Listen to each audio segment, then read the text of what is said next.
ஆண்டவராகிய இயேசுவின் நல்ல நாமத்தினாலே இந்த மதியான உபவாச ஜெபத்திற்குள்ளாக உங்களை அன்போடு நான் வாழ்த்தி வரவேற்றுக் கொள்கிறேன். ஒரு கேள்வியோடு நம்மளுடைய செய்திக்குள்ளாக நாம் என்ன செய்யலாம், கடந்து செல்லலாம்.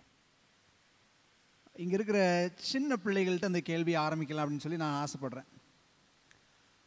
யார்கிட்ட கேட்கலாம்? எட்னா இருக்கிறாங்கன்னு நினைக்கிறேன். எட்னா பதில் சொல்லுங்கள்.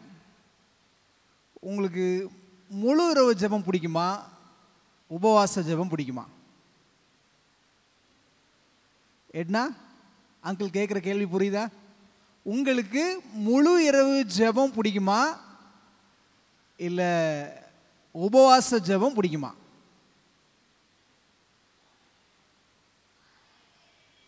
முழு இரவு ஜெபம் தான் பிடிக்குமா? என்ன காரணம்னு அங்கிள் தெரிஞ்சுக்கலாமா?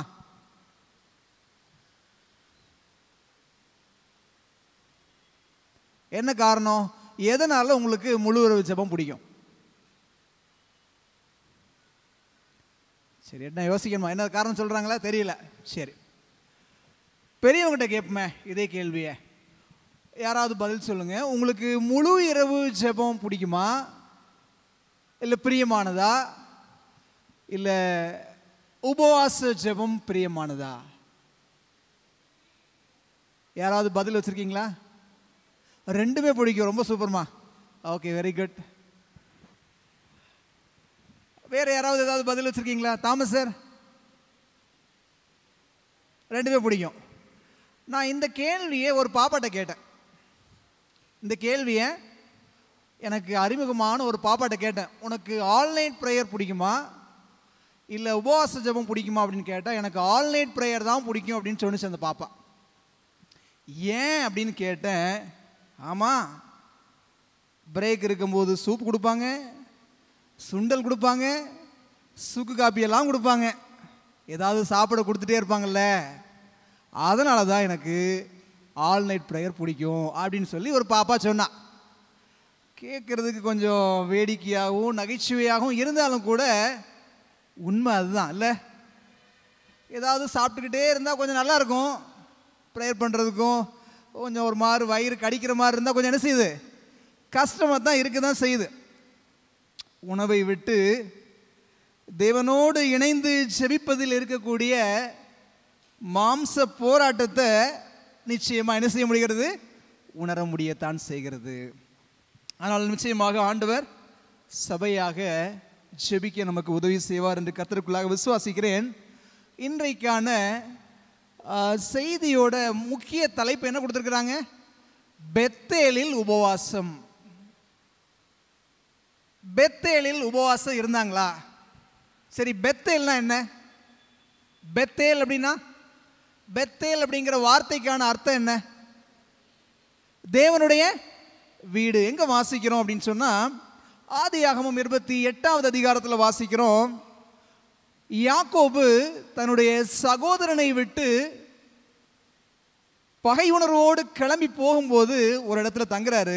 28வது அதிகாரத்தில் படிக்கிறோம். 16லிருந்து 19 முதல் படிச்சு பார்த்தீங்கன்னா, மெய்யாகவே கர்த்தர் இந்த ஸ்தலத்தில் இருக்கிறார், இதை நான் அறியாதிருந்தேன், இது தேவனுடைய வீடே அல்லாமல் வேறே அல்ல.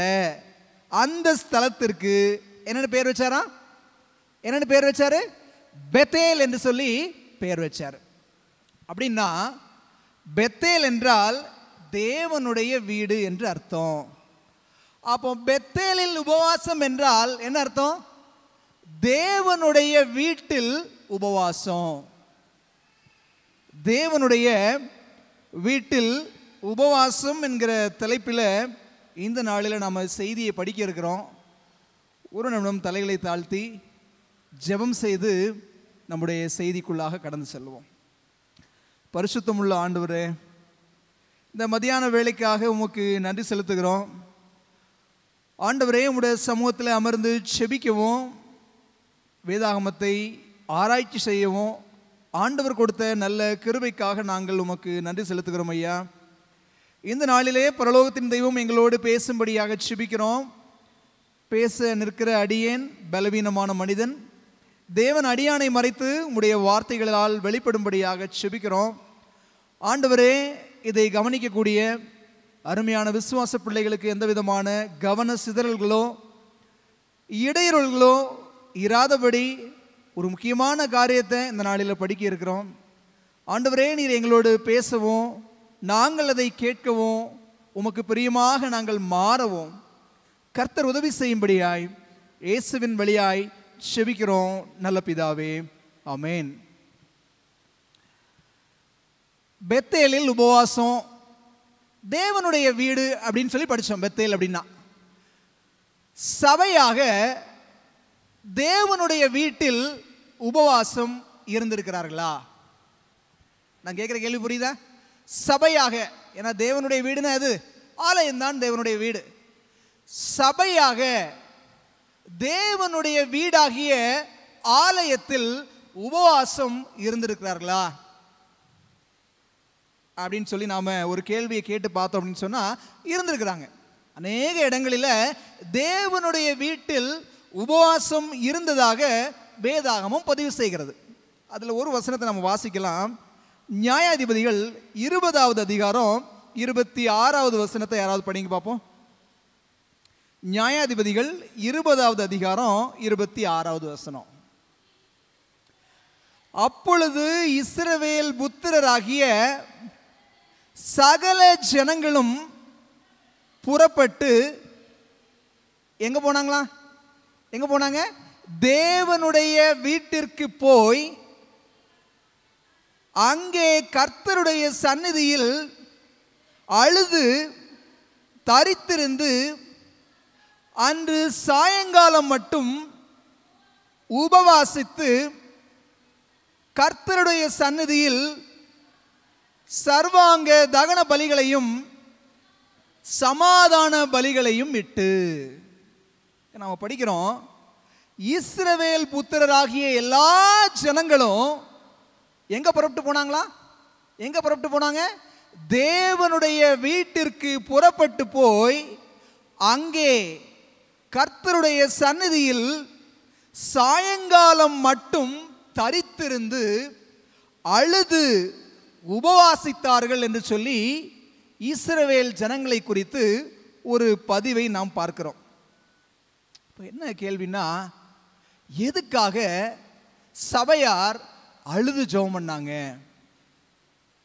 என்ன காரணத்திற்காக ஒட்டு மொத்த இஸ்ரவேல் கோத்திரமும் காலையில இருந்து சாயங்காலம் வரைக்கும் ஆண்டவருடைய சமூகத்தில் அழுது உபவாசித்து ஜெபிப்பதற்கான காரணம் என்ன? இந்த காரணம் தெரிஞ்சுன்னு சொன்னா இன்னைக்கு நாம அழுது ஜெபிக்க வேண்டிய காரணம் தெரியும். எதற்காக நம்முடைய முற்பிதாக்களுடைய வாழ்க்கையில முழு இஸ்ரவேல் கோத்திரமும் ஒரு நாள் முழுவதும் தேவனுடைய சமூகத்தில் அழுது உபவாசம் இருந்து ஜெபித்தார்கள் என்கிற முகாந்திரம் தெரிய வருமானால், அதே முகாந்திரம் தான் இன்றைக்கு நீங்களும் நானும் அழுது ஜெபிப்பதற்கான முகாந்திரமாக இருக்கிறது. அப்படின்னா என்ன நடந்துச்சு?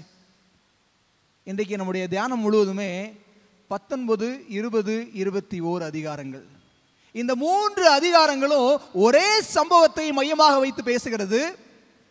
இந்த சம்பவத்தின் அடிப்படையில் தான் இங்கு இஸ்ரவேல் கோத்திரம் ஒரு முழு உபவாசத்தை அழுகையோடு கண்ணீரோடு தேவ சந்நிதியில் அனுசரித்ததாக நாம் பார்க்க முடிகிறது. என்ன நடந்துச்சு? இந்த 3 அதிகாரங்களில் என்ன சம்பவம் சொல்லப்பட்டிருக்கிறது? எபிராயிம் மலை அருகே ஒரு லேவியன் ஒருவன் இருந்தான். இந்த லேவியன் பெத்லகேம் ஊரை சார்ந்த ஒரு பெண்மணியை தனக்கு மறுமணியாட்டி ஆக்கி கொண்டான். ஆனா அந்த பெண்மணி அவனுக்கு துரோகம் பண்ணி விபச்சாரம் செய்து அவங்க அப்பா வீட்டுக்கு போயிட்டான். 4 மாதம் கழித்து இந்த லேவியன் என்ன பண்ணா தெரியுங்களா? அந்த மறுமனையாட்டியை போய் பார்த்து அவளோடு நல்ல வார்த்தைகளை பேசி மறுபடியும் அவளோடு சேர்ந்து வாழணும் அப்படின்னு சொல்லி அவளை கூப்பிடுவதற்காக தன்னுடைய வேலைக்காரனையும் 2 கழுதைகளையும் ஆயத்தம் பண்ணிட்டு அவளை பார்க்க போறான். மருமகன் வீட்டுக்கு வந்ததுனால மாமனார் சூழ்நிலையை புரிஞ்சுக்கிட்டு எப்படியாவது தன்னுடைய மகளை மருமகனோடு சேர்த்து அவர்கள் நல்ல முறையில் வாழணும் அப்படின்னு நினைச்ச நல்ல உள்ளம் கொண்ட தகப்பன் என்ன பண்றாருன்னா 3 நாள் பயங்கரமாக கவனிக்கிறார். சாப்பாடு கொடுத்து அவனை நல்ல மரியாதையாக நடத்துகிறார். மாமனாரோட கவனிப்பை பார்த்த மருமகன் கூட 2 நாள் தங்கும்படியான ஒரு சூழ்நிலை வருது. அவன் ஒவ்வொரு நாளும் தன்னுடைய மனைவியை கூட்டிட்டு கிளம்புன்னு நினைக்கிறான். எப்பா நீ இரு, இன்னைக்கு ஒரு நாள் தங்குப்பா, இன்னைக்கு ஒருந்து நல்லா சாப்பிட்டு உன்னைய தேற்றிக்கிட்டு நீ மறுநாள் போகலான்னு சொல்லி மாமனார் அவனை இருக்க வச்சு இன்னும் என்ன செய்கிறாரு, மனதை சமாதானப்படுத்தி மகளையும் மருமகனையும் நல்லபடியாக அனுப்பி வைக்கணும் அப்படின்னு சொல்லி அவர் ஆசைப்படுறார். 5வது நாள் அதே போல் நடக்குது. ஆனால் இவன் முடிவா இன்னைக்கு எப்படியாவது கிளம்பிடணும் அப்படிங்கிற ஒரு நிச்சயத்தில் இருந்தான். மதியானம் வரைக்கும் சாப்பிடவே இல்லை. மதியானம் வரைக்கும் சாப்பிடாம இருந்து அதுக்கப்புறம் சாப்பிட்டுட்டு என்ன பண்ணுறான், சாயங்காலம் பொழுது சாயக்கூடிய நேரம் வந்துருச்சு, வேற வழி இல்லை, நான் இன்னைக்கு கிளம்பி போறேன்னு சொல்லி என்ன செஞ்சிட்டான், வேலைக்காரனையும் அவனுடைய மறுமனையாட்டியும் கூட்டிட்டு எங்கே பண்ணிட்டான், நேராக எப்ராஹிம் மலை தேசத்தை பார்த்து நடந்து போகிறான். இப்படி போகும்போது இருட்டிருச்சு. போகிற வழியில் எபூஸ் அப்படிங்கிற ஒரு பட்டணம்.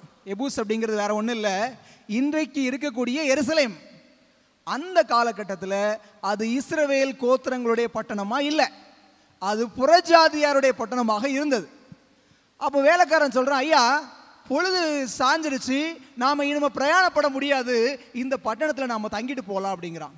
இல்லைப்பா, அந்நிய பட்டணங்களில் நாம் தங்கக்கூடாதுன்னு சொல்லி தேவன் சொல்லி இருக்கிறார், நாம் அங்கே தங்கக்கூடாது அப்படின்னு சொல்லிட்டு நாம் இதையும் தாண்டி பக்கத்தில் இருக்கிற கிபியாவுக்கு போவோம். அங்கே பென்யமீன் கோத்திரத்தார் இருக்கிறாங்க, அங்கே போய் யார் வீட்லையாவது நம்ம என்ன செய்யலாம், தங்கி கொள்ளலாம் என்று சொல்லி அங்கே இருந்து மறுபடியுமாக பயணப்பட்டு கிபியா பக்கமாக போகிறாங்க. கிபியா பட்டணத்திற்குள்ளாக போனால் அந்த கிபியா பட்டணத்தில் உள்ள யாருமே இவர்களை தங்குவதற்கு ஏற்றுக்கொள்ளவில்லை. வேற வழி இல்லை, எங்கே தான் இருந்தாங்கண்ணோ, தெருவில் தான் இருந்தாங்கண்ணோ. யாருமே வீட்டுக்குள்ளே சேர்த்தலை. பட்டணத்து வாசல்ல தெருவில் கணவன் மனைவியாக வேலைக்காரனாக உட்கார்ந்துட்டு இருக்கிறாங்க. இந்த நேரத்தில் மாலை மயங்கி பொழுது சாஞ்சிருச்சு, இருட்டி போச்சு. வயலில் வேலை செய்யக்கூடிய கிழவன் ஒருவன் வயல் வேலையெல்லாம் முடிச்சுட்டு வீட்டுக்கு நடந்து வர்றான். அவன் யாருன்னா, அவனும் ஒரு எப்ராஹிம் மலை தேசத்தான், பஞ்சம் பிழைக்கிறதுக்காக பென்யமீன் நாட்டில் வந்து குடியிருக்கிறான். அவன் வந்து சொல்கிறான், இப்போ யாரு நீங்கள், ஏன் வெளியில் உட்காந்துட்டு இருக்கீங்க, வெளியில் தங்குவது உங்களுக்கு அவ்வளவு பாதுகாப்பு கிடையாது அப்படின்னு விசாரித்த உடனே இவன் சொல்கிறான், நான் எப்ராஹிம் தேசத்தான், என் மனைவி பெத்லேயம்காரி அப்படின்னு சொன்ன உடனே, அப்படியாப்பா, எங்களுக்கு எல்லாம் இருக்குது, சாப்பாடு இருக்குது, குடிக்கிறதுக்கு பானம் எல்லாம் நல்லா இருக்கிறோம் அப்படின்னு உடனே, அதெல்லாம் நீ ஒன்றும் வருத்தப்படாத, நீ வா, ராத்திரி நீ வெளியே தங்க வேண்டாம், என் வீட்டில் வந்து தங்கு, காலையில் நீ என்ன பண்ணலாம், உன் பயணமாக நீ போகலாம் அப்படின்னு சொல்லிட்டு இந்த வயதான முதியவர் அவங்கள கூட்டிட்டு எங்கே போகிறாரு, வீட்டுக்கு போகிறார். வீட்டில் போய் இவங்க எல்லாரும் கை கால்களை கழுவி கொண்டு வந்த அந்த கழுதைகளுக்கெல்லாம் ஆகாரம் போட்டுட்டு புசித்து குடித்து சந்தோஷமாக இருக்கக்கூடிய சமயத்தில் சோதோம் குமாராவில் என்ன சம்பவம் லோத் வீட்டில் நடந்துச்சோ அதற்கு ஒத்த ஒரு சம்பவம். அந்த பட்டணத்தை சார்ந்த பேலியாளின் மக்கள் வந்து இந்த வீட்டை சுற்றி அந்த கிழவனை கூப்பிட்டு, உன் வீட்டிற்கு வந்த அந்த மனுஷனை வெளியே அனுப்பு, நாங்கள் அவனை அறிந்து கொள்ளும்படியாக அவலட்சணமான வார்த்தைகளை பேசுகிறாங்க. அப்போ அந்த மனுஷன் சொல்கிறான், எப்பா இது மதிகேடு, இது பொல்லாப்பான காரியம், இதை நீங்கள் செய்யாதீங்க, எனக்கு கன்னியாஸ்திரியான மகள் இருக்கிறாள், இந்த மனிதனுடைய மறுமனையாட்டி இருக்கிறாள், அவர்களை நாங்கள் அனுப்புகிறோம், உங்கள் இஷ்டத்திற்கு நீங்கள் என்ன செய்யுங்கன்னு சொல்லி ஒரு நிர்பந்தமான ஒரு நெருக்கடியான சூழ்நிலையில் அந்த மனிதன் வார்த்தைகளை பேசுகிறான். கடைசியில் இந்த லேவியனோட மறுமனையாட்டியை இந்த லேவியன் வெளியே அனுப்ப முழுவதும் அவர்கள் அவளை இலச்சையாய் நடத்தி கடைசியில் அந்த பெண்மணி மரித்து போகிறாள். ராத்திரி இறந்து போய் அந்த கிழவனான வாலிபனுடைய வீட்டு வாசல் முன்னாடி அப்படியே விழுந்தவ செத்து போயிடுறான். அடுத்த நாள் காலையில் இந்த லேவியன் எழும்பி தன்னுடைய வழியாக போகணும் கதவை திறந்துட்டு நீ எழுந்துரு அப்படின்னு சொல்லி கூப்பிடுறான். அவளுக்கு சுவாசம் இல்லை. வேற வழி இல்லாமல் அந்த பெண்மணியை தூக்கி கழுதை மேலே போட்டு தன்னுடைய சொந்த ஊருக்கு போனான். போய் அந்த லேவியன் என்ன காரியம் பண்ணான் தெரியுமா? ஒரு கத்தி எடுத்து அந்த ஸ்திரீயோட உடம்ப 12 துண்டுகளாக வெட்டினான். எலும்போடு சேர்த்து 12 துண்டுகளாக வெட்டி 12 கோத்திரங்கள் இருக்கக்கூடிய இஸ்ரவேலருடைய எல்லா எல்லைகளுக்கும் இந்த உடல் உறுப்புகளை 12 பாகமாக துண்டித்து அவன் என்ன செஞ்சான்? அனுப்பி வைத்தான். இதை பார்த்த உடனே எல்லா இஸ்ரவேல் கோத்திரங்கள் உள்ள ஒவ்வொருத்தருக்கும் பயங்கரமான அச்சமும் திகிலும் வந்து, இப்படி ஒரு காரியம் இதுவரைக்கும் நடந்ததே இல்லையே அப்படின்னு சொல்லி எல்லா கோத்திரத்தாரும் ஒன்னா கூடினாங்க. ஒன்னா கூடி இது நடந்ததற்கான காரணம் என்ன, இது என்ன என்பதை நாம் முகாந்திரமாக விசாரித்து இதற்கு சரியான ஒரு நடவடிக்கை நாம் எடுக்கணும் அப்படின்னு சொல்லி எல்லாரும் ஒன்னா கூடினாங்க. கூடி பார்த்தா இவ்வளவு பிரச்சனைக்கு காரணம் யாரு? பென்யமீன் கோத்திரத்தில் உள்ள பேலியாளின் மக்கள் தான் இந்த பிரச்சனைக்கு காரணம் அப்படின்னு தெரிய வருது. அப்போ அந்த லேவியனை பார்த்து கேட்குறாங்க, எப்பா என்ன நடந்துச்சு? நான் இந்த மாதிரி ராத்தங்க வந்தேன், இந்த பென்யமீன் தேசத்தார் என்னை கொலை செய்யும்படியாக முயற்சி பண்ணும் பொழுது என் மனைவியை லட்சையாக நடத்தி அவ இறந்து போயிட்டா. நீங்க தான் இஸ்ரவேல் புத்திரர்கள் தானே, யோசிச்சு என்ன பண்ணலான்னு பாருங்க. அதனால தான் நான் என்ன செஞ்சேன், உங்களுக்கு தெரிவிப்பதற்காகத்தான் இப்படி ஒரு காரியத்தை செஞ்சேன் அப்படின்னு சொல்லி அந்த லேவியன் சொல்லுகிறான். இப்போ பென்யமீன் மக்கள்லாம் கூப்பிடுறாங்க, இப்படி ஒரு மதிகேடான காரியம் நடந்துருச்சு, இதை செஞ்ச மனுஷங்களை எங்கிட்ட விட்டுருங்க, நாங்கள் அவர்களை அழித்து இந்த மதிகேட்டை இஸ்ரவேல் சுதந்திரத்திலிருந்து நாம் என்ன செய்கிறோம், நீக்கி போடுறோம். நீங்கள் தயவு செய்து அந்த மனுஷங்களை மாத்திரம் என்ன செய்யுங்க, எங்களிடத்தில் ஒப்பு கொடுங்கள் அப்படின்னு சொல்லி பென்யமீன் கோத்திரத்தார்கிட்ட கேட்கும் பொழுது அவங்கெல்லாம் சொல்லிட்டாங்க, இல்லை அப்படி நாங்கள் விட முடியாது அப்படின்னு சொல்லிட்டு சொந்த சகோதரர்களோடு போருக்கு ஆயத்தமானார்கள். பென்யமீன் கோத்திரத்தை சார்ந்தவர்கள் 11 கோத்திரம் ஒரு பக்கம் நிற்குது, பென்யமீன் கோத்திரம் மாத்திரம் இன்னொரு பக்கம் சண்டைக்காக ஆயத்தமானாங்க. சண்டை நடந்துச்சு. இந்த சூழ்நிலையில தான் தேவனுடைய வீடாகிய பெத்தேலில் போய் ஒட்டு மொத்த இஸ்ரவேல் கோத்திரமும் உபவாசம் இருந்து அழுகையோடு ஜெபம் பண்ணாங்க. கிறிஸ்துவுக்குள் அன்பான அவருடைய பிள்ளைகளே, அந்த சண்டையை கொஞ்சம் நீங்கள் படிச்சு பாருங்க. 19, 20, 21 அதிகாரங்களை வீட்டுக்கு போய் ஆழமாக படிச்சு பாருங்க. 4 லட்சம் இஸ்ரவேலர்கள், பென்யமீன் கோத்திரத்தை சார்ந்தவர்கள் வெறும் 26,000 பேர். 4 லட்சம் பேர் 26,000 பேரோட சண்டைக்கு போனால் எப்படி இருக்கும்? 4 லட்சம் பேர் அழகாக ஜெயிச்சிருவாங்க. ஆனால் அவங்க என்ன சொல்கிறாங்க, ஒவ்வொரு கோத்திரமாகத்தான் போகணும் அப்படின்னு முடிவு பண்ணுறாங்க. போர் விதிமுறையை அவங்க சரியாக ஃபாலோ பண்ணாங்க. முதலாவது யார் போகிறா? யூதா போகட்டும். தேவனுடைய சந்நிதியில் போய் விசாரிக்கும் பொழுது யூதா போகட்டும் அப்படின்னு ஆண்டவர் சொல்கிறார்.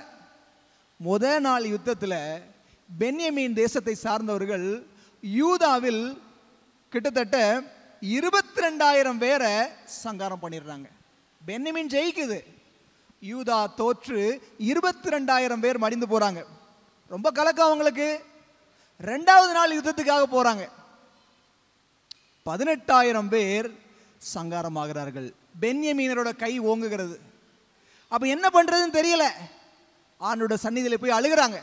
காலையில் இருந்து சாயங்காலம் வரைக்கும் அழுது ஜெபம் பண்ணி 3வது முறை போகும்பொழுது இஸ்ரவேல் கோத்திரம் ஆல்மோஸ்ட் எல்லாரையும் காலி பண்ணிட்டாங்க.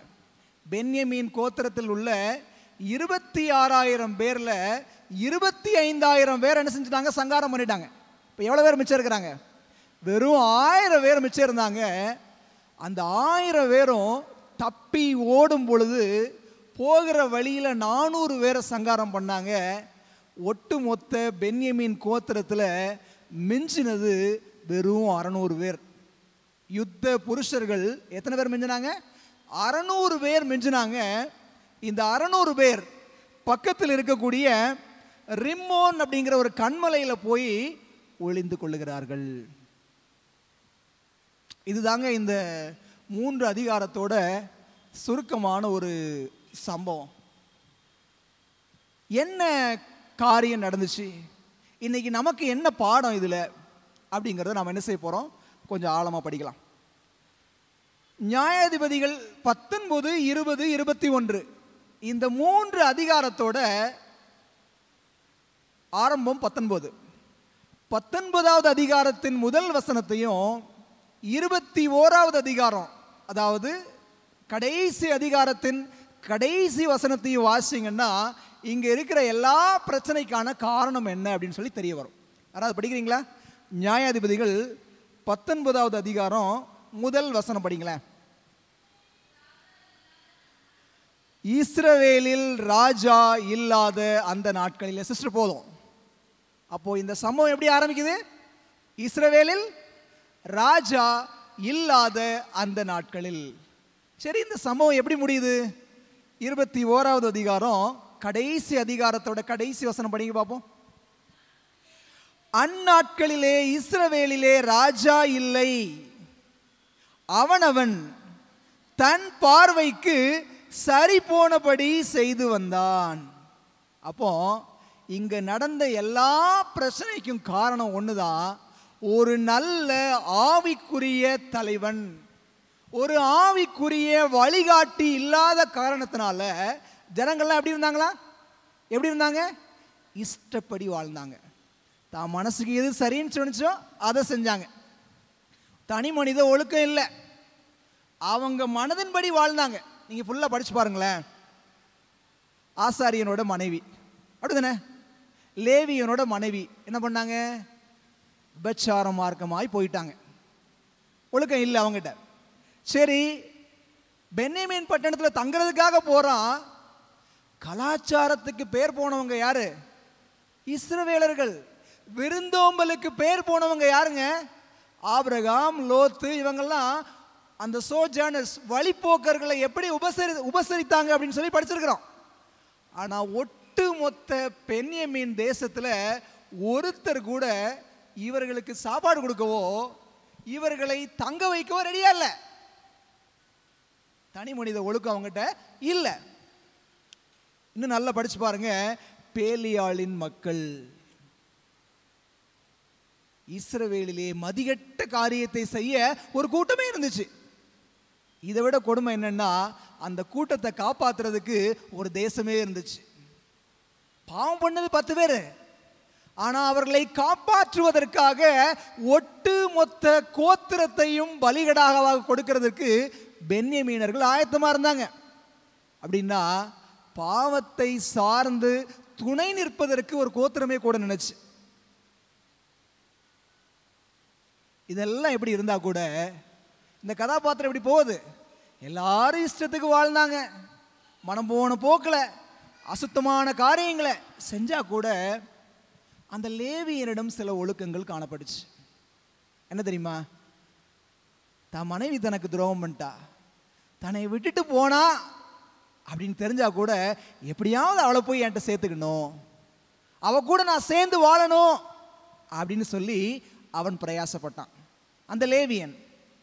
இன்னும் அது மாத்திரமல்ல, அந்த லேவியன் அவர்களை கூட்டிட்டு போகும்போது புறஜாதி பட்டணத்தில் தங்கக்கூடாதுன்னு யார் சொல்லியிருக்கிறா?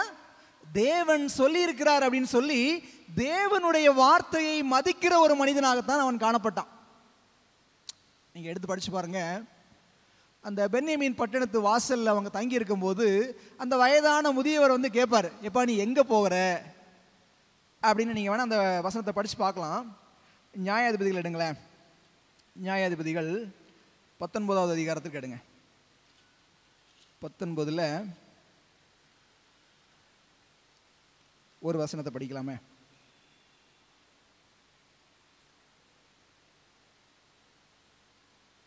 பதினெட்டாவது வசனம் படிங்க. 19:18.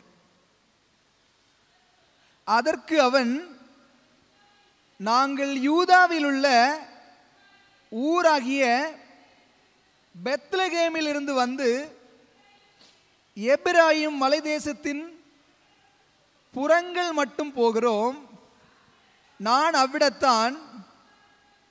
யூதாவில் உள்ள பெத்லகேம் மட்டும் போய் வந்தேன். எங்க போறானா? எங்க போறாராம் அவரு? கர்த்தருடைய ஆலயத்திற்கு போகிறேன். நீங்க கமெண்ட்ரி எடுத்து படிச்சு பார்த்தீங்கன்னா அழகா எழுதியிருக்கிறாங்க. அவன் எதுக்காக ஆலயத்துக்கு போகணும் அப்படின்னு நினைச்சான்னா, ஆண்டவருக்கு ஒரு காரணம், நன்றியின் காணிக்கையை செலுத்துவதற்காக போகலாம். ஏன்னா 4 மாசமா என் மனைவியை விட்டு பிரிஞ்சிருந்தேன், இப்போ தேவன் என்னுடைய மனைவியை என்னோடு சேர்த்திருக்கிறாரு, அதுக்காக தேங்க்ஸ் ஆஃபரிங் கொடுக்க கிளம்பியிருக்கலாம். ஒன்று இல்லை அப்படின்னு சொன்னால், தன்னுடைய மனைவி தன்னுடைய பாவங்களுக்காக குற்ற நிவாரண காணிக்கையை கொடுப்பதற்காக கிளம்பியிருக்கலாம். 2வது ரீசன். இல்லை அப்படின்னு சொன்னால், இவன் ஒரு ஆசாரியனாக இருந்தபடியால் அவனுடைய ஆசாரிய முறைமையின் ஊழியத்தை செய்வதற்காக அவன் கிளம்பியிருக்கலாம். இந்த 3 காரணம் தான் சொல்றாங்க. இப்போ என்ன புரிஞ்சுக்க முடியுது அப்படின்னு சொன்னா, ஒழுக்கமில்லாத ஒரு சந்ததியில் ஒரே ஒரு ஒழுக்க செயலன் இருந்தான். ஏனோ தானோ என்று வாழ்ந்த கூட்டத்தின் மத்தியில் ஏனோக்கை போல் தேவனோடு சஞ்சரித்த ஒரு மனிதன் இருந்து கொண்டிருந்தான். கிறிஸ்துவுக்குள் அன்பான தேவனுடைய பிள்ளைகளே, கரைபட்ட சந்ததியில் கண்போன மனம் போன போக்கில் வாழாமல் ஆண்டவருடைய பார்வையில் நித்தமும் வாழ எங்களுக்கு உதவி செய்யும். இதுதான் நாம் கற்றுக்க வேண்டிய முதல் பாடம். என்று அந்த காலகட்டத்தில் ஒட்டுமொத்த சந்ததியே பாவத்தினால் கரைபட்டுருந்துச்சோ, இன்னைக்கும் அப்படிதான் இருக்குது. எங்க திரும்பினாலும் பாவம், பாவம் இல்லாத இடமே கிடையாது. கேள்விப்பட்டல நடந்த சம்பவத்தை. கல்லூரி மாணவி தனக்கு ஏற்பட்ட கொடுமைக்காக ஆசிரியர் பேராசிரியர் எத்தனையோ பேர்களிடம் சொல்லியும் ஒருத்தர் கூட அந்த வாலிப பிள்ளைக்காக பேசல. யாராவது ஒரு முயற்சி எடுத்திருந்தாங்கன்னா இன்னைக்கு அந்த ஜீவன் காப்பாற்றப்பட்டிருக்குமே. எவ்வளவு கொடிய பாவம் நிறைந்த சந்ததியில் நாம வாழ்ந்துட்டு இருக்கிறோம். இந்த சந்ததியில் வாழக்கூடிய நீங்களும் நானும் ஏனோ தானோ என்று வாழ ஆண்டவர் விரும்பல. ராஜா இல்லாதிருந்தும் பவுஞ்சு பவுஞ்சாய் புறப்படுகிற வெட்டுக்குழிகள் என்று சொல்லி நீதிமொழிகளில் படிக்கிறோம். ஒரு ஆவிக்குரிய நல்ல தலைவன் இல்லாத காரணத்தினால இஸ்ரவேல் ஜனங்களுடைய வாழ்க்கை கொடிய மோசமான நிலைமையில் இருந்துச்சு. இந்த நாளில் அவங்க பெத்தேல்ல போய் அழுது ஜெபம் பண்ண மாதிரி இன்றைக்கு ஆண்டவருடைய ஆலயத்தில் நீங்களும் நானும் அழுது ஜெபிக்க வேண்டிய முதலாவது ஜெபம், ஆண்டவரே, இந்த பாவமுள்ள சந்ததியில் நாங்கள் பரிசுத்தமாய் வாழ, மனம் போன போக்கில் நாங்கள் வாழாதபடி வாழ்றதுக்கு எங்களுக்கு உதவி செய்யுங்க. இதுதான் நம்முடைய முதல் ஜெப விண்ணப்பமாக பெத்தேலில் இருக்கணும். 2வது, இந்த ஒட்டு மொத்த இஸ்ரவேல் கோத்திரமோ கிபியாவில் காலையில் இருந்து மாலை வரை அழுது ஜெபிக்க என்னங்க காரணம்? என்ன காரணம் நினைக்கிறீங்க? யாருக்காக அழுது ஜெபிச்சாங்க? யாருக்காக? ஒரு லேவியனுக்காக. ஒரு லேவியன் அங்கு அவமானப்படுத்தப்பட்டான். ஒரு லேவியனோட குடும்பம் ஒன்றுமில்லாமல் போய்விட்டது அப்படின்னு சொல்லி காலையில் இருந்து சாயங்காலம் வரைக்கும் அழுது ஜெபம் பண்ணாங்க. கிறிஸ்துவுக்குள் அன்பான ஆண்டவருடைய பிள்ளைகளே, ஆசாரியர்களுக்காக அழுது ஜெபிக்க நீங்களும் நானும் கடமைப்பட்டிருக்கிறோம். இன்றைக்கு இருக்கிற பாஸ்டர்ஸ்க்காக நீங்களும் நானும் அழுது ஜெபம் பண்ணணும். ஒருவேளை கேட்கலாம், பாஸ்டருக்காக நம்ம அழுது ஜெபம் பண்ற அளவுக்கு அவருக்கு என்ன கஷ்டம் அப்படின்னு கேட்குறீங்களா? பாஸ்டருக்கு என்ன கஷ்டம் வந்துச்சு? அவருக்கே நீங்களும் நானும் அழுது ஜெபம் பண்ணணும்? ஒட்டுமொத்த கோத்திரமே ஒரு லேவியனுக்காக தான் அழுதாங்க. ஏன் பாஸ்டர்ஸ்க்காக அழுது ஜெபம் பண்ணணும் தெரியுமா? யாக்கோபு 3வது அதிகாரம் 1 வசனத்தை எடுத்து படிங்க. ஏன் பாஸ்டர்ஸ்க்காக அழுது ஜெபம் பண்ணணும் அப்படின்னு வசனம் அழகா சொல்லுது.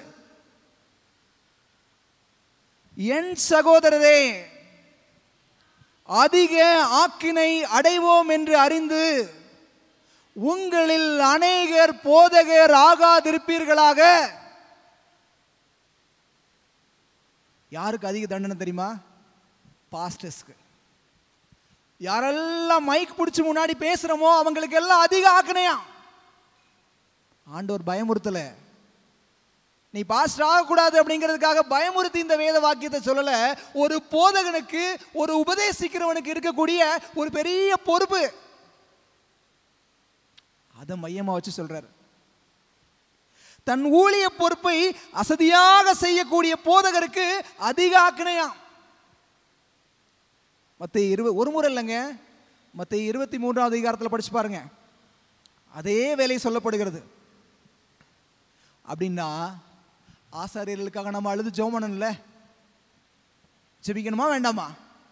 அதிக ஆக்கினை என்கிற ஒரு பெரிய எச்சரிப்பு அவர்களுக்கு இருக்கிறது. அப்படின்னு சொன்னா ஊழியம் செய்யக்கூடிய ஆசாரியனுக்காக, லேவியனுக்காக நீங்களும் நானும் அழுது ஜெபிக்க கடமைப்பட்டிருக்கிறோம். ஜெனரல் கான்ஃபரன்ஸ் மீட்டிங் முடிஞ்சில்ல, உலகளாவிய தலைவர்கள் தேர்ந்தெடுக்கப்பட்டிருக்கிறாங்க.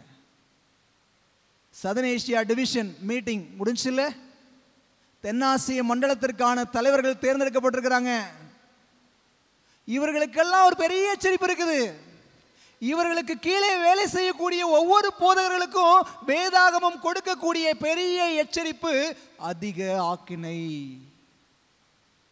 எவ்வளவு பாரப்பட்டு ஜெபம் பண்ணணும்? ஜெபம் பண்றோமா? யூனியன், கான்ஃபரன்ஸ், செக்ஷன், சாதாரண சர்ச் வரைக்கும் இருக்கிற எல்லா பாஸ்டர்ஸ், எல்லா லேவியர்களுக்காகவும் ஜெபிக்கணும். அழுது ஜெபிக்கும்படியாக சபையார் ஒன்று கூடினாங்க, ஒரு லேவியனுக்காக.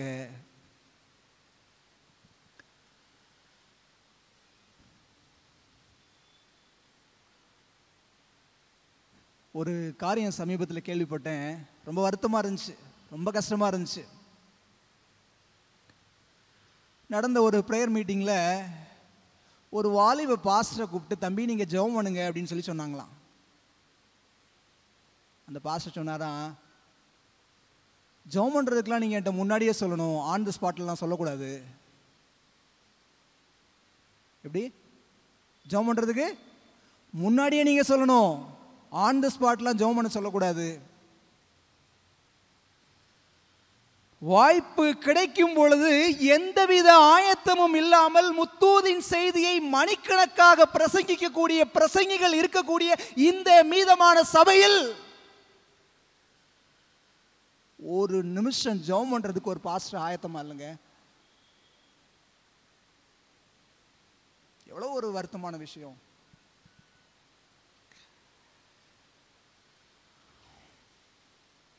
ஆரம்ப ஜெபம் செய்யறதுக்கே ஆயத்தமா இல்லையே. ஆசாரியர்களுக்காக ஜெபிக்க எவ்வளவு கடமைப்பட்டிருக்கிறோம். மறுபடியும் அதே இதை யோசிச்சு பாருங்க. ஒட்டு மொத்த இஸ்ரவேல் கோத்திரமும் காலையில இருந்து சாயங்காலம் வரைக்கும் அழுது உபவாசிக்க காரணம் யாருங்க? ஒரு லேவியன். ஒரு லேவியனுக்கு ஏற்பட்ட அவமானம் 50 நாள் ஆச்சு. என்னோட செய்தியோட தலைப்பு என்ன தெரியுமா? என்ன தலைப்பு? என்ன தலைப்புங்க? பெத்தேலில் பெந்தேகோஸ்தே. மே மாசம் 31ஆம் தேதி இதே ஆலயத்தில் 2 ஆசாரியர்கள் அவமானப்பட்டு போனாங்களே. இன்னையோட 50 நாள், 50th டே. எத்தனை பேர் இந்த 2 ஆசாரியர்களுக்காக அழுது ஜெபம் பண்ணீங்க? மதுரையே கலக்கிய 2 வல்லமையான ஊழியக்காரங்க தேவாலயத்தில் அவமானப்பட்டவங்களா கடந்து போனாங்க. இவர்களுடைய சமாதானத்திற்காக எத்தனை பேர் பிரயாசப்பட்டீங்க? எத்தனை பேர் வீடுகளில் ஜெபம் பண்ணோம்? லேவியனுக்காக அழுது ஜெபிக்க அழைக்கப்படலையா நாம?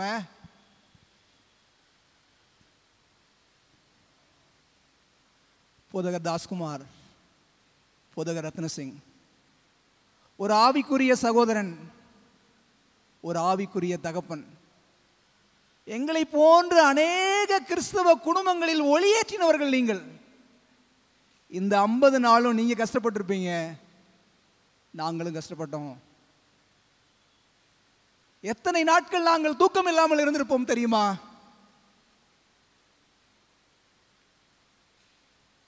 மேடையில் ஏறி பேசக்கூட முடியல.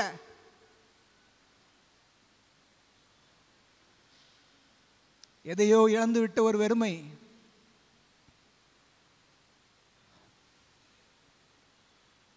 எங்கேயோ இருந்தோம் ஒரு இந்து மார்க்கத்தில்.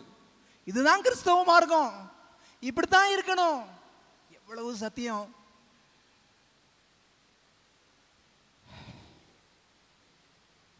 மே மாதம் 31 அந்த சாபத் மத்தியானம் எப்படி இருந்துச்சு தெரியுமா?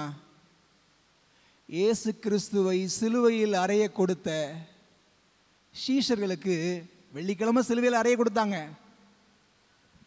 அந்த ஓய்வு நாள் எப்படி இருந்துச்சோ அப்படிதாங்க எனக்கு இருந்துச்சு. நான் நினைக்கிறேன் இங்க இருக்கிற நிறைய பேத்துக்கு அப்படிதான் இருந்திருக்கும். அறை வீட்டுக்குள்ள போய் அழுகையோடும் கண்ணீரோடும் அந்த சீஷர்கள்லாம் இருந்தாங்கல்ல, பயத்தோடும் நடுக்கத்தோடும். அதே ஒரு அனுபவம் தான். இந்த போதகர்களுடைய வாழ்க்கையில சமாதானம் வராதா? 2 பேருக்காகவும் பாரப்படுறேன்.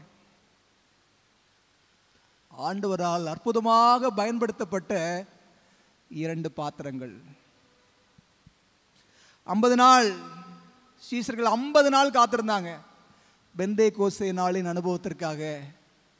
என்னுடைய பாரமான ஜெபம் இந்த 50வது நாள்ல என்னன்னு சொன்ன, ஆண்டவரே அன்றைக்கு அந்த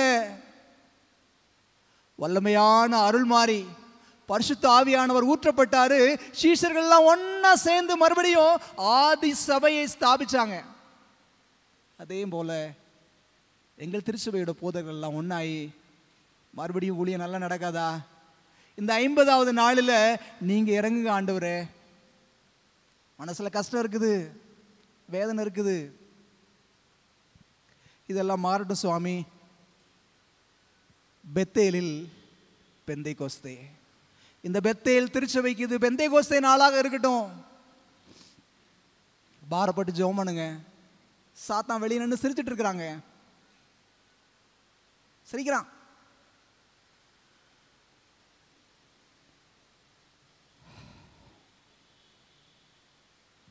லேவியனுக்காக இஸ்ரவேல் கோத்திரம் ஒன்னாச்சு. லேவியர்களுக்காக இஸ்ரவேல் கோத்திரம் அழுது ஜெபம் பண்ணாங்க. லேவியர்களுக்காக அழுது ஜெபம் பண்ணுங்க. தேவன் அவர்களுக்கு கொடுத்திருக்கிற அந்த அற்புதமான கனமான ஊழியத்தை அருமையான லேவியர்கள் செய்து முடிக்கணும். அவருடைய வாழ்க்கையில தேவன் வல்லமையாக இடைப்படணும் அப்படின்னு ஜெபம் பண்ணுங்க. என்னாச்சு தெரியுமா? நியாயாதிபதிகள் புத்தகத்தை படிச்சு பாருங்க. பென்யமீன் கோத்திரம் ஆல்மோஸ்ட் காலி. வெறும் 400 பேர் தான் இருக்கிறாங்க. இருந்தவங்களும் மலைக்கு ஓடிட்டாங்க. இப்ப சகோதரர்களுக்குள்ள என்ன ஆயிடுச்சு? சண்டை. நமக்குள்ள இப்ப அப்படிதான் ஆயிடுச்சு இல்ல? எல்லாரும் முகத்தை பார்த்து ஒழுங்கா பேசுறீங்களா? கஷ்டமா இல்ல? ஆனா ஆண்டவருக்கு ஒரு நன்றி சொல்றேன். இந்த செய்தி ஒரு நம்பிக்கையை கொடுத்துச்சு. அந்த இஸ்ரவேல் கோத்திரத்தில் உள்ள 11 கோத்திரங்களும் யோசிச்சாங்க, எங்க சகோதரர்களை நாங்க நம்ம அப்படி விடக்கூடாது, அவர்களோடு நாங்க ஒன்னாகணும் அப்படின்னு முடிவு பண்ணாங்க. ஏற்கனவே நடந்த சண்டையில பென்யமீன்ல உள்ள எல்லாத்தையும் காலி பண்ணிட்டாங்க. இஸ்ரவேல்ல ஒரு கோத்திரமே இல்லாம போயிருச்சு. இப்படி இருக்கக்கூடாது அப்படின்னு சொல்லி பென்யமீனருக்காகவும் அவங்க அழுது ஜெபம் பண்ணாங்க. படிக்கிறீங்களா? நியாயாதிபதிகள் 21வது அதிகாரம் எடுங்க. நியாயாதிபதிகள் 21வது அதிகாரம்.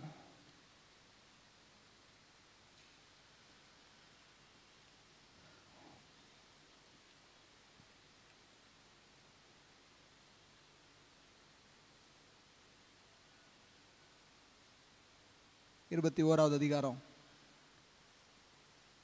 2வது வசனத்திலிருந்து படிங்க பார்ப்போம். ஆகையால் ஜனங்கள் தேவனுடைய வீட்டிற்கு போய் அங்கே தேவ சந்நிதியிலே சாயங்காலம் மட்டும் இருந்து சத்தமிட்டு மிகவும் அழுது, இஸ்ரவேலின் தேவனாகிய கர்த்தாவே, இன்று இஸ்ரவேலில் ஒரு கோத்திரம் குறைந்து போகத்தக்கதாக இஸ்ரவேலில் இந்த காரியம் நேரிட்டது என்றார்கள். 13வது வசனம் படிங்க பார்ப்போம். 13வது வசனம். அப்பொழுது ரிம்மோன் கண்மலையில் இருக்கிற பென்யமீன் புத்திரரோடே பேசவும் அவர்களுக்கு சமாதானம் கூறவும் சபையார் எல்லாரும் மனுஷரை அனுப்பினார்கள். ஒரு பெரிய கஷ்டம் வந்துடுச்சு. சகோதரர்கள்லாம் ஒரு பாவம் செஞ்சுட்டாங்க, அது நிமித்தம் சண்டை போட்டோம், அவர்களை அழிச்சிட்டோம். ஆனால் இப்படி விட முடியாத, அவர்களுக்கு மறுவாழ்வு தேடணுமே, அவர்களோடு சமாதானம் ஆகணுமே அப்படின்னு சொல்லி அந்த மலையிலிருந்து 400 பேரை கூப்பிட்டு வர சொன்னாங்களாம். கூப்பிட்டு வர சொல்லி இவங்க எல்லா இஸ்ரவேல் கோத்திரமும் ஒரு ஆணை போட்டிருந்தாங்க. இனிமேல் 11 கோத்திரத்திலேருந்து யாரும் இவங்களுக்கு ஒரு பெண் கூட என்ன செய்யக்கூடாது, பெண் கொடுக்கவோ வாங்கவோ கூடாது அப்படின்னு வாக்குறுதி பண்ணியிருந்தாங்க. இப்படி ஒரு வாக்குறுதி கொடுத்துட்டோம். ஆனாலும் இந்த 400 பேர் மூலமாவது பென்யமீன் கோத்திரம் மறுபடியும் என்ன செய்யணும், தழைத்து வரணும் அப்படின்னு சொல்லி அதற்கான சில ஏற்பாட்டை செஞ்சாங்களாம். அந்த அதிகாரம் ஒரு சமாதானமான ஒரு முடிவோடு நிறைவு பெறுவதை நாம் பார்க்க முடிகிறது. கிறிஸ்துவுக்குள் அன்பானவர்களே, பெத்தேலில் இந்த பெந்தைகோஸ்தே நாள் 3 காரியத்துக்காக ஜெபம் பண்ண போகிறோம். செய்தியோட முடிவுக்கு நான் வந்துட்டேன். 3 காரியம். முதலாவது, கரைபட்ட இந்த சந்ததியில் கண்ணியமான பிள்ளைகளாக நாங்கள் மாற எங்களுக்கு உதவி செய்யும் ஆண்டவரே, முதலாவது. 2வது ஜெப விண்ணப்பம் என்ன அப்படின்னு சொன்னால், ஆசாரியர்கள் அர்ப்பணிப்பு மிக்கவர்களாக வளரணும், ஆசாரியர்களோட சமாதானம் பெருகணும் அப்படிங்கிறதுக்காக ஜெபம் பண்ண போகிறோம். 3வது, கலகத்தினால் உடைந்த உள்ளங்கள் கர்த்தரால் இணைக்கப்படட்டும். இந்த ஆலயம் பழைய போல சந்தோஷமாக இருக்கணும். விசுவாசிகள் ஒருத்தருக்கு ஒருத்தர் அன்பாகவும் அனுசரணையாகவும் மகிழ்ச்சியாகவும் சுக துக்கங்களை பகிர்ந்து கொள்ளக்கூடிய நல்ல சகோதர சகோதரிகளாகவும் வளரணும் அப்படிங்கிற நோக்கத்தோடு முழங்காற்படியிடுங்க. என்னோடு கூட ஜெபித்து நாம் இந்த செய்தியை முடிவுக்குள்ளாக கொண்டு வருவோம். முழங்காற்படியிடலாமா? பரலோகத்தில் வாசம் செய்கிற அன்புள்ள ஆண்டவரே, எங்களுடைய இருதயங்கள் எல்லாம் பாரத்தினால் நிரம்பி இருக்கிறது. ஆனாலும் உங்களுடைய வாக்கியம் சொல்லுகிறது, உங்கள் இருதயம் கலங்காதிருப்பதாக என்று சொல்லி. உங்களுடைய வார்த்தைகளினாலே நாங்கள் எங்களை தேற்றுகிறோம். ஆண்டவரே, உலகத்தின் கடைசி நாட்களில் ஜீவிக்கிற நாங்கள் பெத்தேலிலே தேவ ஜனங்கள் கூடியதைப் போல இந்த நாளில் நாங்கள் உங்களுடைய சமூகத்தில் கூடியிருக்கிறோம் ஐயா. பாவம் கொடிதாக நிறைந்திருக்கிற இந்த காலத்தில் ஆண்டவரே, நாங்கள் எங்களையும் எங்கள் பிள்ளைகளையும் எங்கள் சபை விசுவாசிகளையும் இந்த உலகத்தின் அசுத்தத்திலிருந்து காப்பாற்றி கொள்ள ஏனோ தானோ என்று வாழாமல் ஏனோக்கை போல வாழ உதவி செய்யுங்கப்பா. ஆண்டவரே, எங்களுடைய திருச்சபையின் ஆசாரியர்களுக்காக செபிக்கிறோம். முள்ள ஆண்டவரே, எங்களுக்கு பிரியமான 2 போதகர் குடும்பங்கள் இந்த நாட்களில் இந்த 50 நாட்களும் அவர்கள் கடந்து வரக்கூடிய வேதனைகளை நாங்கள் எண்ணி பார்க்கிறோம். ஆண்டவரே, எங்களுக்கே இவ்வளவு வேதனைகள் இருக்குமானால் உம்முடைய பிள்ளைகளுக்கு எவ்வளவு வேதனைகள் இருக்கும் சுவாமி. சமாதானத்தை விரும்புகிற தேவன் உள்ள ஆண்டவரே, இந்த 2 போதகர்களையும் கர்த்தர் சந்திங்க சுவாமி. அவர்கள் அடைந்த மன ரீதியான உளைச்சல்கள் வேதனைகள் எல்லாம் உமக்கு நன்றாக தெரியும் ஆண்டவரே. அவருடைய காயங்களுக்கெல்லாம் நீர் மருந்திடும்படியாய் செபிக்கிறோம். கனமான ஊழியத்தை செய்யும்படியாக அழைக்கப்பட்டிருக்கிற அருமையான இந்த போதகர்கள் கர்த்தாவே, மன ஒப்புரவாகவும் சமாதானத்திற்குள்ளாக பிரவேசிக்கவும் கர்த்தர் உதவி செய்யுங்க சுவாமி. ஆண்டவரே, இவர்களுடைய மனவேதனையில் சபை குடும்பம் பங்கெடுக்கிறது. இவர்கள் சுபிட்சமாக ஆரோக்கியமாக மகிழ்ச்சியாக இருந்தால் மாத்திரமே சபை மக்களும் மகிழ்ச்சியாக இருப்பார்கள். இவ்வளவுக்கு அதிகமான நேசத்தை உடைய சபைக்காக உமக்கு நன்றி செலுத்துகிறோம் ஐயா. இங்கு காணப்படக்கூடிய பிசாசின் சக்திகள் எல்லாவற்றையும் பரலோகத்தின் ஆண்டவர் தகர்த்து போடும்படியாய் செபிக்கிறோம். உள்ள ஆண்டவரே, தோடு மாத்திரமல்ல, இது நிமித்தமாக சபைக்குள்ளாக இருக்கிற சகோதர சகோதரிகளுக்கிடையே காணப்படக்கூடிய மன கிளேசங்களுக்காக, ஆண்டவரே கஷ்டங்களுக்காக, வேதனைகளுக்காக உம்முடைய சமூகத்தில் வருகிறோம். எப்படி பென்யமீன் புத்திரரும் இஸ்ரவேல் புத்திரரும் மறுபடியுமாக சமரசமாகவும் ஒன்றுபடவும் ஒருமைப்பாட்டில் வளரவும் கர்த்தர் உதவி செய்தேரோ, அதே வண்ணமாக எங்களுடைய திருச்சபையின் பிள்ளைகளும் ஒருமைப்பாட்டில் நிறைந்தவர்களாக வளருவதற்கு கர்த்தர் உதவி செய்யும்படியாய் உம்முடைய சமூகத்தில் கெஞ்சி மன்றாடுகிறோம். நாங்கள் பலவீனமான மனிதர்கள் சுவாமி. ஆண்டவரே, இந்த நாளின் செய்தி என்னுடைய இருதயத்தை நான் திறந்து கொடுத்திருக்கிறேன். இது என்னுடைய இருதயத்தின் வார்த்தை அல்ல. இதே போல அநேக விசுவாசிகளுடைய மனது இவ்வண்ணமாக தவித்து கொண்டிருக்கிறது சுவாமி. ஒருவேளை இந்த வார்த்தைகளில் ஏதாவது உள்ளங்கள் காயப்பட்டிருக்குமானால் கர்த்தாவே, அடியானை தயவாக நீர் மன்னிக்கும்படியாய் செபிக்கிறோம். எங்களுடைய விருப்பம் வாஞ்சை எல்லாம் ஒன்னே ஒன்று சுவாமி, எங்களுடைய முழு மீதமான சபை குடும்பமும் தேவனால் ஆதாயப்படுத்தப்பட்ட பிள்ளைகளாக நாங்கள் நித்தியானந்த ராஜ்யத்தில் சேரணும். அதற்கான பாக்கியத்தை பரலோகத்தின் ஆண்டவர் எங்கள் ஒவ்வொருவருக்கும் தந்திரளும்படியாய் இயேசுவின் வழியாக செபிக்கிறோம் நல்ல பிதாவே. ஆமென்.